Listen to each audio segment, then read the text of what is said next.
In relation to the whole issue of crime and crime fighting, I want to emphasize that we have made our proposals.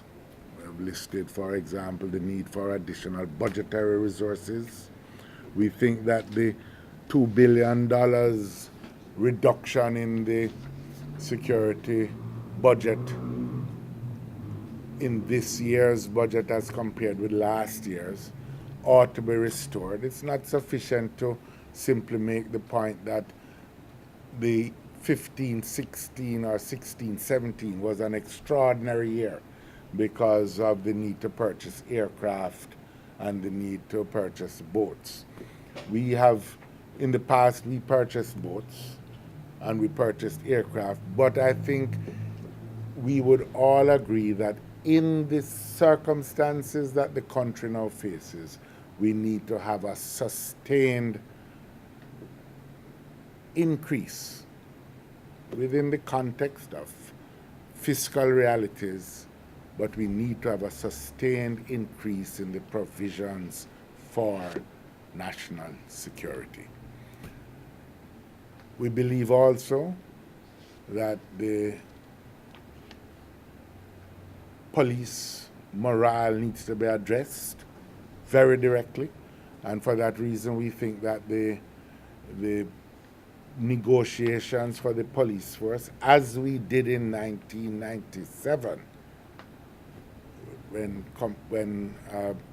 Most Honorable P.J. Patterson was Prime Minister, where the police negotiations were taken out of the line and treated differently, so we ought to do now.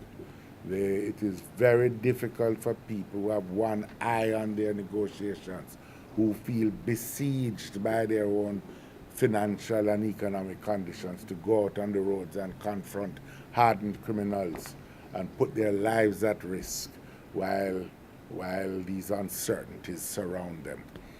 We think also that part of the morale boosting of the police force would be addressed by the replenishment of the legal defense fund that had been provided for by the previous administration, and which would give the police some comfort that if charges were directed at them on account of any police action, they wouldn't have to meet those legal expenses out of their own pockets. They can end up being cleared by the courts, but bankrupted personally. And that is no comfort to them.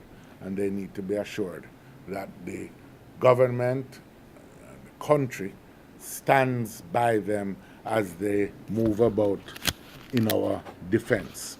We have insisted also that we need to activate the courts to sit continuously, sit for longer hours, and to clear, as a matter of priority, the backlog of cases involving criminal violence, because this is what threatens to overwhelm the country at this point in time. And we think also that the MOCA legislation that is before the Parliament ought to be brought as a matter of priority.